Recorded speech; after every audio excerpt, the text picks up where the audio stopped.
And right as I'm about to hit the note, boom.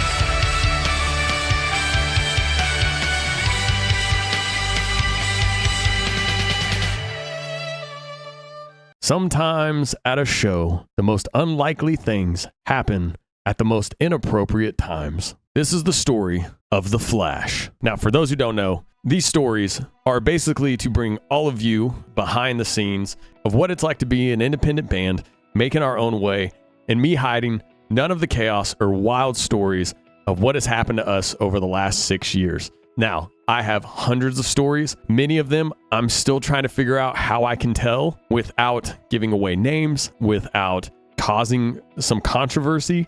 So as of right now, I'm technically playing it safe. We'll see how all these videos keep going, and then we'll get into the nitty-gritty. That's a Nacho Libre joke. I like Nacho Libre. We're on tour, San Francisco. The venue, Slim's. Rest in peace. Really cool venue. Sad it doesn't exist anymore. Had a really great crowd show up for us. Awesome.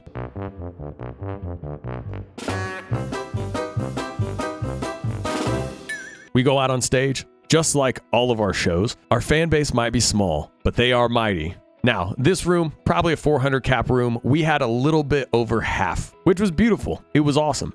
But the interesting thing was, there was some other acts playing that night, and they had tables all the way in the back. And there was probably about 50 people sitting at those tables in the back. Now, we're in the green room, we're warming up, getting ready. I tell the band, by the end of the show, every one of those people is going to be up front. Why? Not because we think we're so good,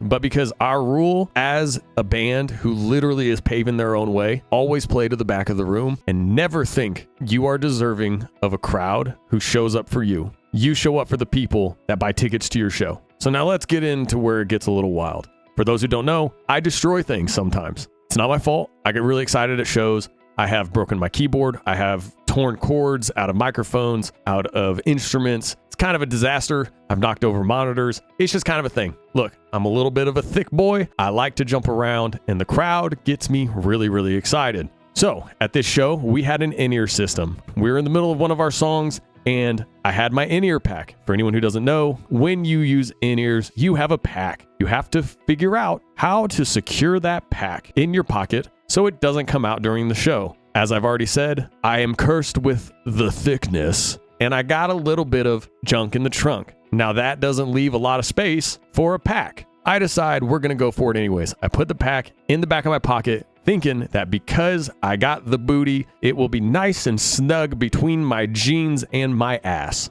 As we go into the set, I begin to jump around. Next thing I know, in the middle of one of our songs, all of a sudden, everything in my ears goes silent. I hear a crack underneath me. I look down and I see pieces of black everywhere. And I look under my feet and I had destroyed my in-ear pack. Yes, that sucks. Also classic and expected. No one in the band was surprised. So while I'm trying to fix that, while the song is going on and I'm trying to sing and put it back together, lo and behold, those people back at the back of the tables start to come forward. I get really excited. Why? Because that means that we are doing our job properly and we are giving our people the show that they expected. A little moment of pride. You know, you start to feel that frontman syndrome start to kick in, of which I have a lot of. I have been diagnosed with severe frontman syndrome. So I'm feeling proud. You know, I'm walking around stage.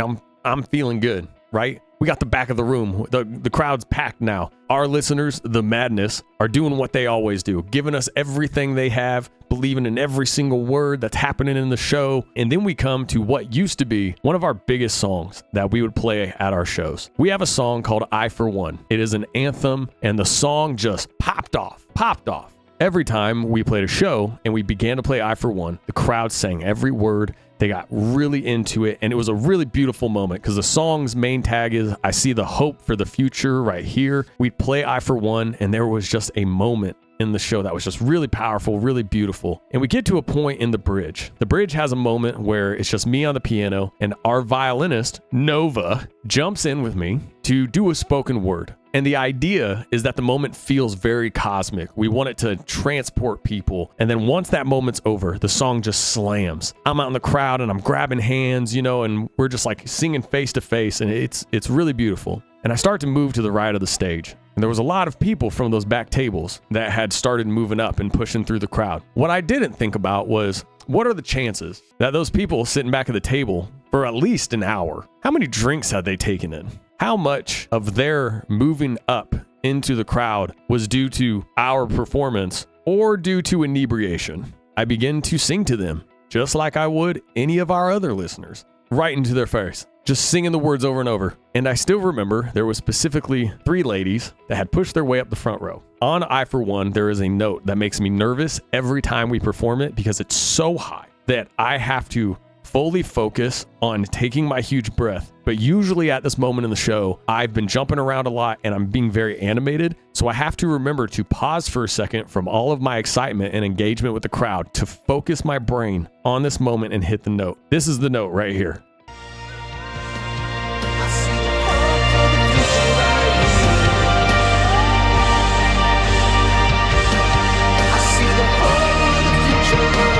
So I start to focus. I begin my moment where I know I'm going to hit this note. And I know that I have to do it because this crowd is so into I For One, is singing those words. I see the hope for the future right here. I have to do it. This is the moment that they're waiting for in the song. And if I hit it, we have everyone in that room for the rest of the show. My frontman syndrome is gathering. It's gaining. I'm preparing myself to absolutely go full rock star. Begin to take a really deep breath. And right as I'm about to hit the note, boom. Hallelujah, hallelujah, hallelujah, hallelujah, hallelujah. Front row, right in my face. I didn't sing the note because I didn't know what to do. Things happen at shows, flashes happen, things get thrown. Sometimes people get a little bit handsy, but that's all right. But if you've heard our music, it doesn't really pertain to that side of the rock world. You guys know, we're the most boring band in the world. I literally get done with the show, do an ice bath, and I go to bed and then recover. And then I want to work out and I want to eat healthy. At a show like ours, there's not really a moment where flashing really makes sense, especially during one of our most hopeful songs that we have. So in the midst of a crowd singing these words, I found myself dead silent and in a moment with this one person who continues to hold their shirt up high as if it's their victory flag. And I find myself on a one-track mind. And I have to remember that even though I suffer severely from frontman syndrome, you play to the back of the room. You don't always know who's in the back of the room, but that can't deter you from who's at the front of the room. But I don't know. I still feel like I haven't even processed that one yet. It's like an image burned into my brain. I'm not mad about it.